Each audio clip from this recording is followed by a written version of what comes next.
Today is a special broadcast because today we are going to be talking and interviewing one of the Republican candidates for governor of California, Sheriff Chad Bianco. The sheriff is en route, should be here in the next few moments, so you're going to have to deal with me for just a few moments here. But this is probably going to be one of the most crucial elections in California. We have not had a governor in our state that was Republican for the last 20 years, and some of us would even argue that Arnold Schwarzenegger wasn't much of a Republican, especially in his second term. But we might actually have a chance to elect a Republican governor in California.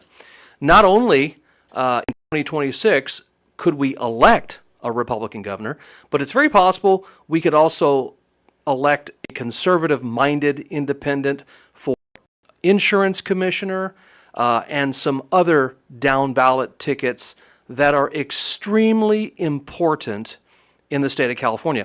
I, for one, am a Californian. If you've listened to my show at all here on KHTS, your hometown station, you know that I'm California born and bred. And when I die, Lord willing, I'll be California dead. I love California. We're the Golden State. We're a little tarnished at the moment, but I would love to see that Golden State resurrected. Now, I know that the race for governor is relatively early, and there are yet candidates that are going to throw their hat into this race. There is talks of Steve Hilton, Fox News host, who has currently written a book and I think is kind of promoting it at the same time. He has yet to throw in his hat into the race, but there is definitely talks that he is going to do so. Just last week, here on your hometown station on Politics in the Pulpit, your holy host himself interviewed Daniel Mercury, who is a Southern California resident who, of course, is running for governor of California. Should some of these others jump into the race, we'll do our best to see if we can get them either online or in studio to talk to them. I know that there's rumblings as well that on the Democratic side, we already know that Katie Porter has already thrown in her hat, and she's done so early. We know that former mayor of Los Angeles, Villaraigosa, has jumped into the race as well. We know that there's probably no chance Villaraigosa. He's kind of yesterday's news and yesterday's Democrat, to be honest with you. And I think Katie Porter is actually more vulnerable than most people are likely to give her credit. But the fact is, I think who the Democrats are waiting for is their savior. And believe it or not, and good for us on the Republican side, that savior for the Democrats just might be former Democratic presidential contender Kamala Harris. Now, she has not officially jumped in. There's just been a lot of talks about her potentially jumping into the governor's race. And if she were to do so, that would mean that the Republicans would have their race shaken up a bit, because there was talks of Rick Bell, who is, of course, part of Trump's administration in the first term, and I think has something to do with President Trump now in this second term. Rick Grinnell said on an X post a few weeks ago, he says, "I am going to jump in the race," Rick said, "should Kamala Harris jump into the race." Now, again, we don't know if Kamala Harris is going to jump in the race. We don't know whom else is going to jump in the race, but we do know this. We as Republican conservatives, and I count myself a Republican conservative, I am a Christian, so therefore I have conservative values, and they are informed by my biblical convictions. I think one of the biggest mistakes the Republicans have been doing to themselves over the past several years is not getting behind a particular candidate. And because of that, we to split the vote And because we have this jungle primary here in California, which frankly I don't like, I know many of you don't like, but it is what it is, and we can't change the rules of the game at the moment. So we're going to have to play with the rules that we have. We tend to split the vote by voting for multiple candidates, and of course we all say we're voting for these candidates on principle, even though many of them don't even have a chance to get into the top 5. But yet we'll vote for these candidates, and we'll split the vote. And 2 Democrats end up being the 2 top choices. Can you imagine? I want you to think about this. Go fast forward a year from now.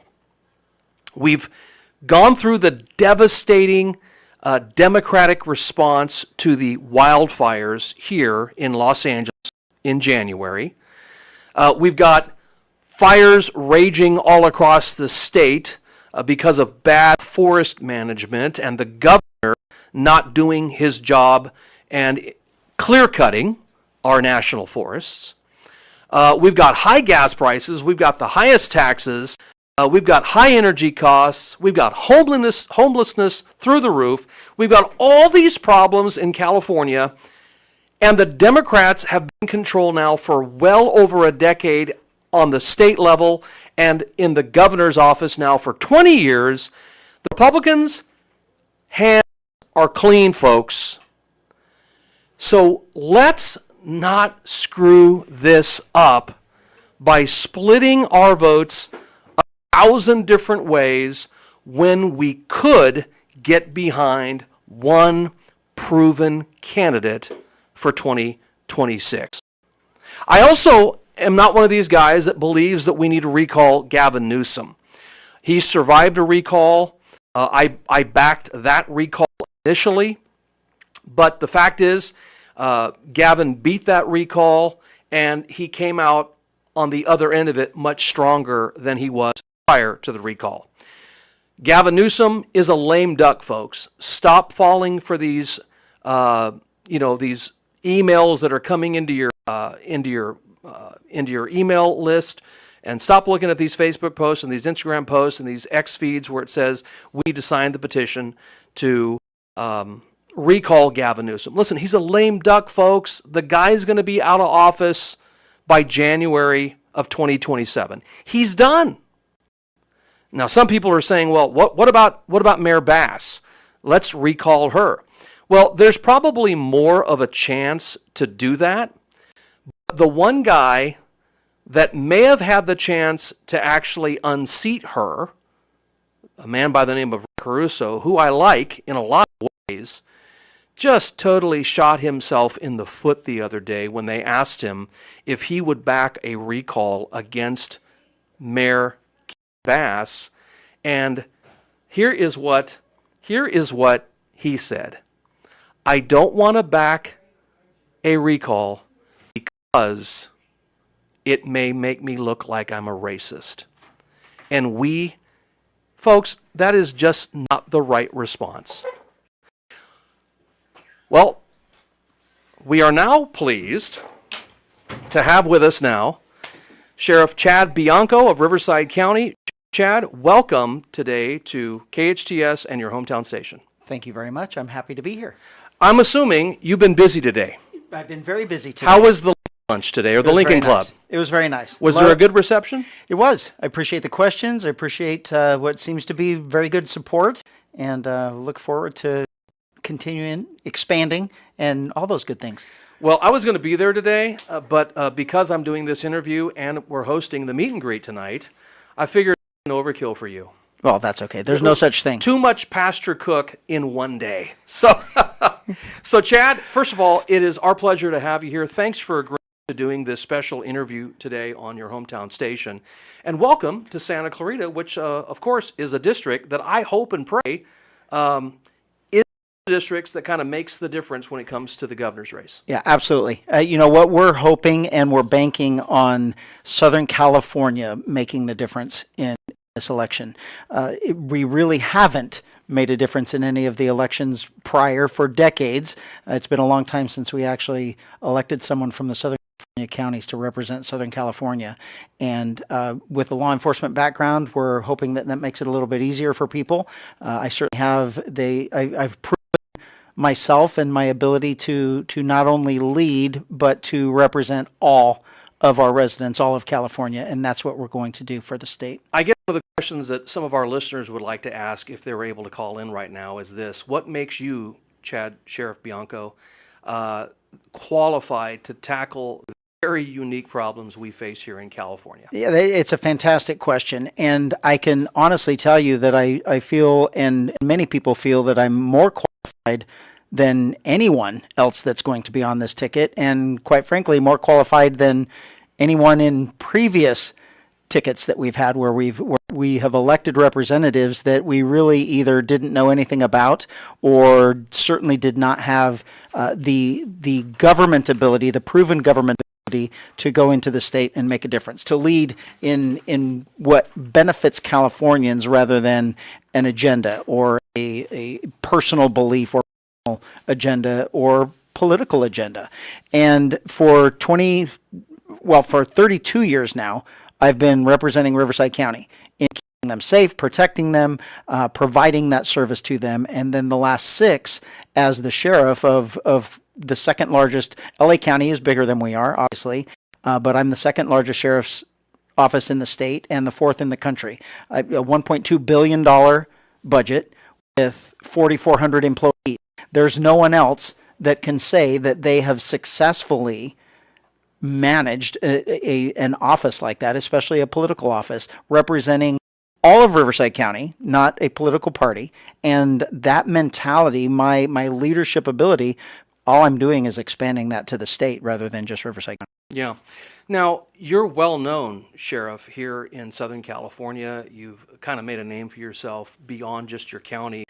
But obviously, running as governor, you're going to have to be known statewide. Absolutely. And I know that we've got a lot of red counties that are north of us here, but we also have a lot of blue counties. How is Sheriff Chad Bianco going to expand his name recognition in the state and also appeal to some of these voters that might be disaffected Democrats that think that the gone so left and so woke that they actually might be eyeing a Republican coming 2026? Yeah, the question itself is the exact. It's framed the exact way that we believe the entire state is feeling. Over the last year, Prop 36 kind of might have helped me out a little bit. Almost unintentionally, I traveled the state as the law enforcement face of Prop 36 to try and get that passed, to get that information out. So I did do a lot of TV, a lot of radio in the northern part of the state, along the San Francisco area, trying to get to those more blue areas that we knew were going to be heavily influenced by the governor in his opposition to Prop 36. So I have a little bit of an in, but I think just how I have operated in law enforcement 32 years, and especially as the sheriff, you, quite honestly, nothing negative to say about me. I've done everything that I said I was going to do. I've saved taxpayer money. I've prevented the abuse of taxpayer money. I've provided a better service than what I had when I took over. And we've truly transformed one of the largest government agencies into one of the most efficient in the country. And we get recognized for that. So it's just a matter of taking that mentality of doing something for constituents into a state office rather than a county office.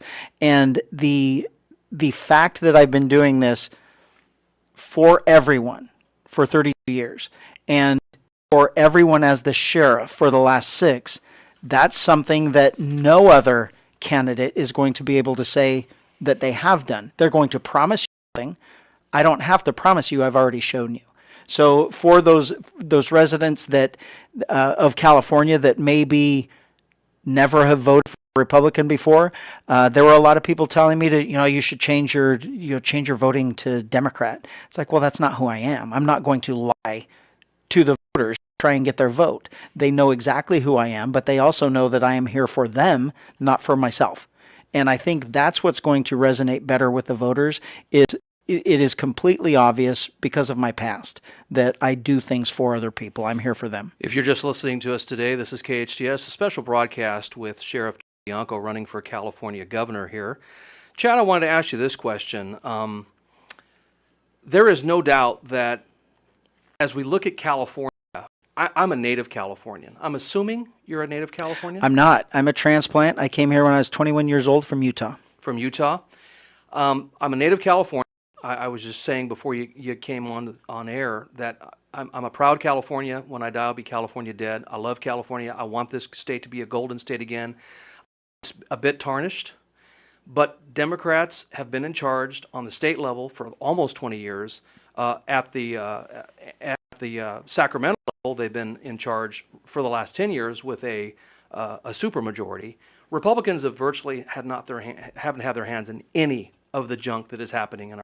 I'll go back further and say 1956. Okay. That's a long time. That's a long time. That's a long time. So we have to start being honest. And even that's what I'm finding now in the campaign is Democrats who just identify as Democrats, not progressive, not socialist. They identify as American Democrats. They don't like the way where their party is going. They don't like what they're seeing. And they realize nothing negative in California is because of a Republican, because the Democrats have been in complete control of everything about our state since the 50s, with a minor reprieves of 8 years as governors here and there. But certainly, like you said, for the last 20, and a supermajority of Democrat since 2016. So they're realizing we've got to change direction. The path that we've been going on and what we've been doing is harming our beautiful state. It's harming our residents, and we've got to do something different. The same people that put us are not going to get us out. A poll just came out last Thursday, and I'm sure you probably and your team has gotten a hold of this. It was put out. The finding shows that California Democrat leaders are out of touch. And it goes on to say that 83% of voters said gas prices are too high. 73% support fully funding anti-crime Prop 36, which state Democrat leaders have refused to do. 72% feel homelessness still is a big problem after years of Democratic control in Sacramento. 71% believe the Democrats in charge have not addressed the state's high cost of living. 69% think Democrats in Sacramento have not done enough to bring down energy and utility costs, and so on and so forth. And over half of these respondents said they were willing to look at a Republican. Yeah. So here we are in this perfect political storm. We have a mayor in Los Angeles that has proven herself feckless. We have a governor that has clearly proven himself feckless. However, he is nice. Let's give him credit where credit is due. And he talks like Batman. However, the state is spiraling downhill. I have a 19-year-old son who I was just telling my wife the other day, he'll never, unless we get a good, godly politician in, he'll never know what gas is like under $1. Yeah. I mean, when I started driving, I could buy gas for 89 cents a gallon.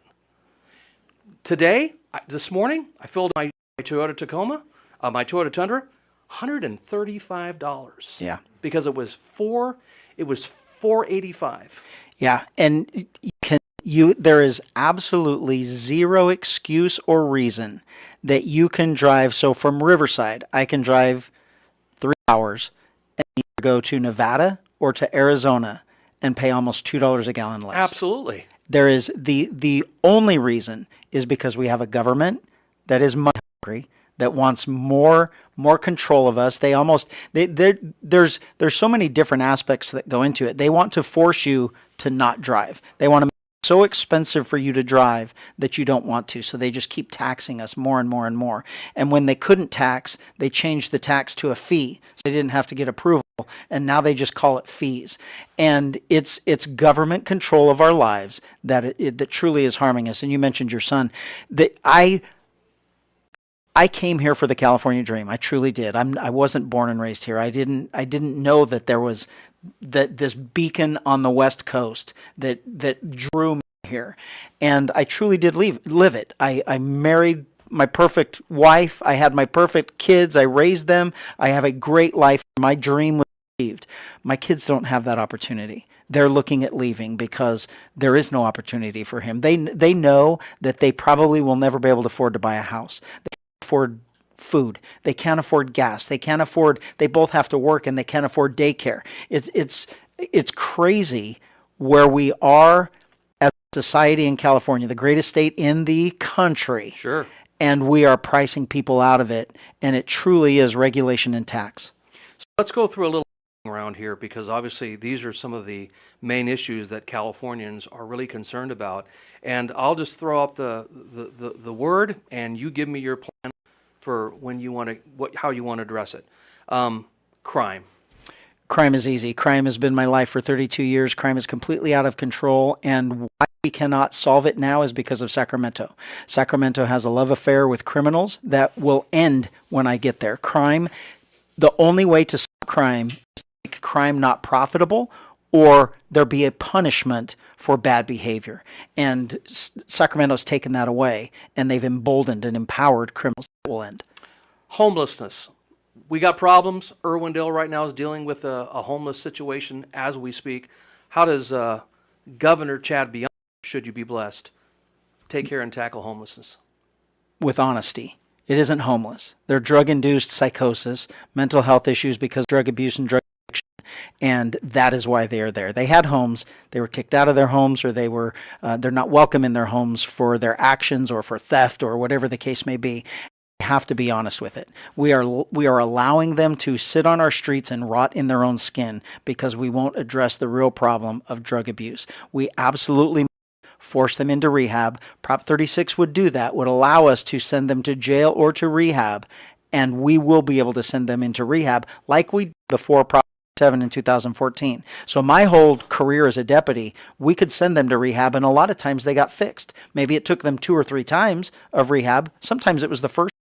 We can't do that now, even with passing Prop 36, because the governor won't fund it. He won't give us the resources for these drug courts, for these homeless courts, for these extra judges and these extra treatments that we can get them sober to make the decision that they need help and they will accept help. So we have to address the real issue, which is drug addiction. Do you believe the left, by and large, incentivizes homelessness with their policies? 100%. Oh, absolute complete. They've legalized drugs. They have legalized drugs. They give drugs and alcohol to homeless people, to people coming out of prison. They fund their addiction. They create this issue so then they can somehow say, "Oh, we're going to give money to fix it," and they're enabling them. And we know that we have wasted $20 billion or more. And actually, I think it's more than that. It's way more than that. It's a lot of dough. Yes, it's a lot of dough. From 2014 till now, the homeless has tripled. Yeah. So stop throwing money at the problem. The money is fueling the problem. That's all it's doing. We would have better use of our money if we burned it for energy. And then we could actually get something for the billions of dollars we've wasted on the homeless issue that's just disappeared. Yeah, if we want to stop a fire, we don't want to keep throwing fuel on it now, do we? Exactly. Gas prices, as I was just telling you, I was Easily bemoaning the fact that my son will never see gas under $1.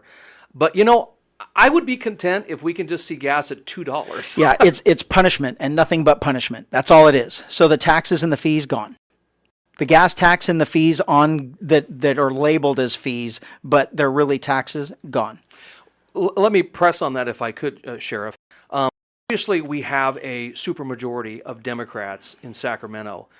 Should you win, we would want to make sure there's some down ballot tickets that end up getting in there, and some Republicans end up turning some seats or maybe winning some seats.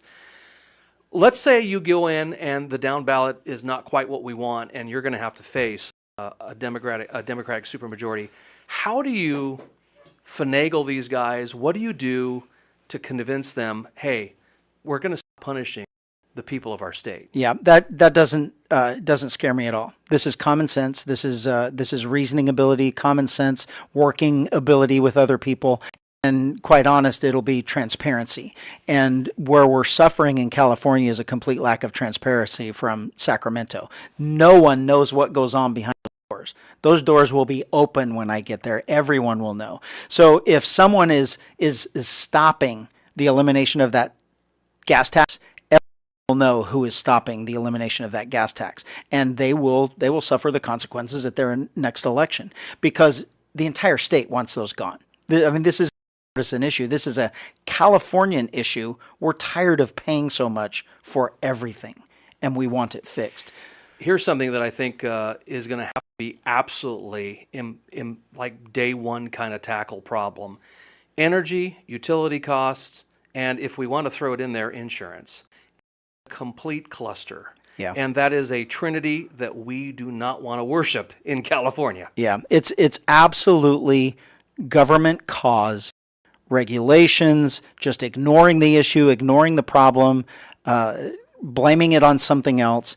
And the reality is, why does no one have the problems California has? There's no other state suffering rolling blackouts when it's 120 degrees. There's no one else suffering a week and a half of no power because the wind is blowing. There is something seriously broken in California. Why are we not utilizing nuclear?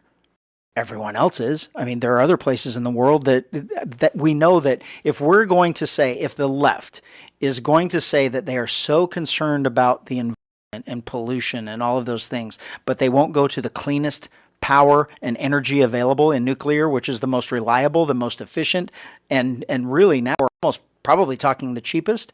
They don't want to do that. That's government imposed. That's not a reality of doing the best for California. If the left really believed in their environmentalist stuff, they wouldn't be burning Teslas. Absolutely. There's nothing that they believe in. There really isn't anything that they believe in. And I have to say this, the state of California has more gas and oil than any state in our country. And we have more in our country than any country in the world. And it's special interests, it's environmentalists that are preventing us from realizing the gains of using those fuels. I mean, this issue of being afraid of fossil fuel and calling it the devil and saying that we can't use it. The reality is, other places that use fossil fuels, especially in the other parts of the country, it is extremely clean. The process that we have to burn fossil fuels is extremely clean and it's extremely efficient, but we have prevented it here. Gas, natural gas. We have tons of natural gas here that we just don't utilize. We could be like Alaska and utilize our natural resources in a responsible manner that we could actually pay our residents to live here too, just like Alaska does.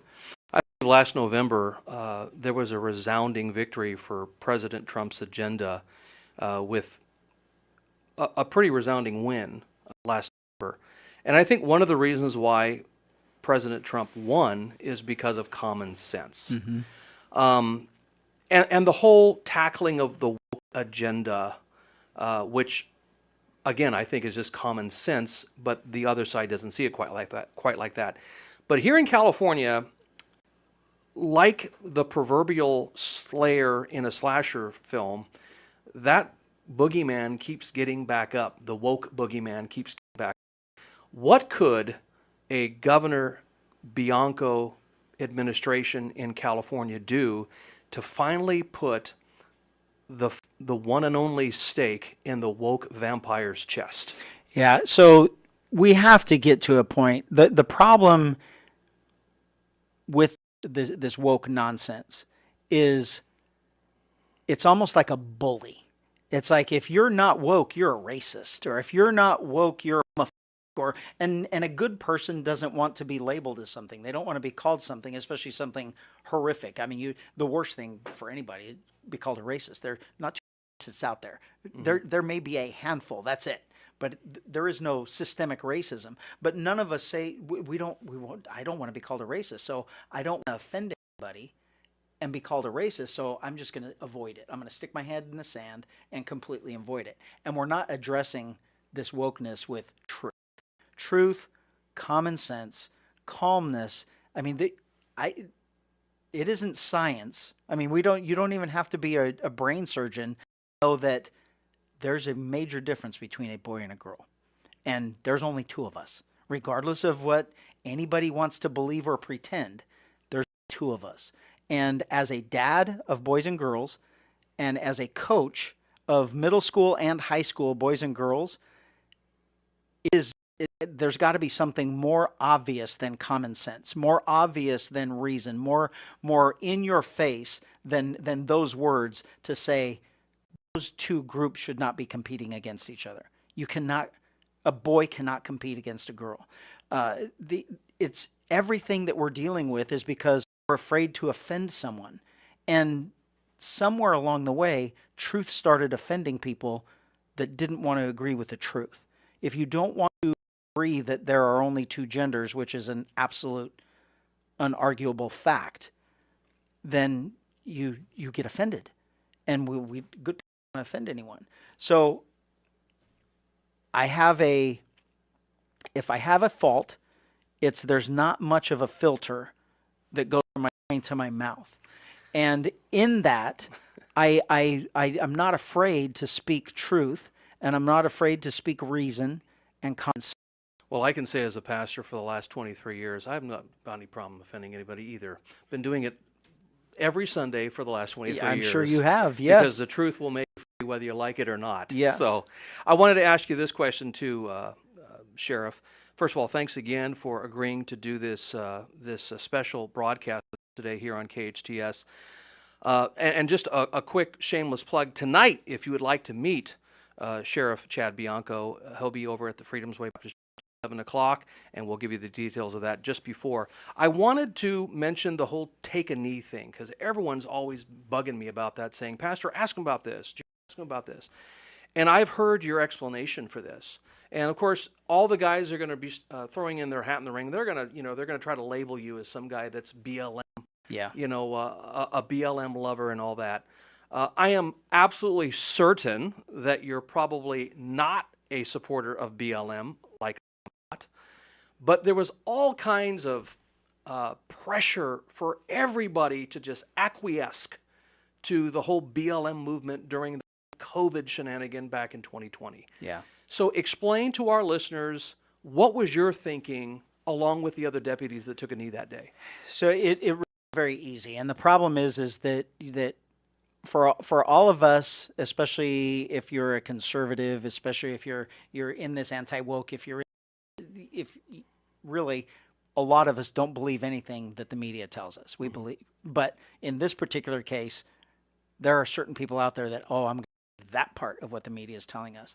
And in hindsight, my hindsight mistake was that I assumed the organizer of that event was legitimate, and not knowing him, I knew him.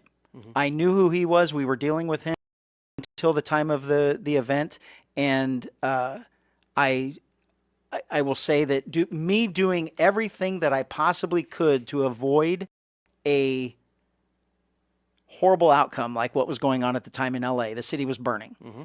I was doing everything I could to appease them. We were letting them rest. We were letting them stay extra. We were doing everything. And he knew who I was too. And he played on the fact that I am an unapologetic Christian. I am not afraid to say that in public, and I'm not afraid to pray in public.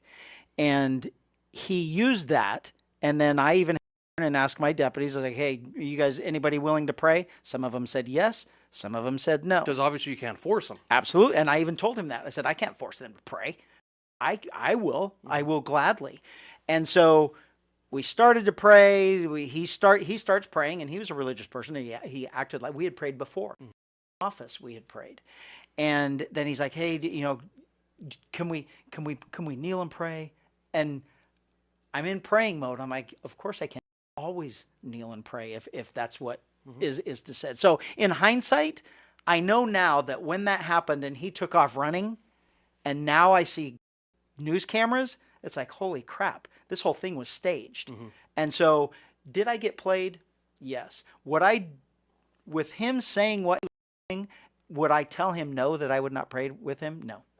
And unfortunately, the right now, it's not the left. The left is not saying this is a bad thing.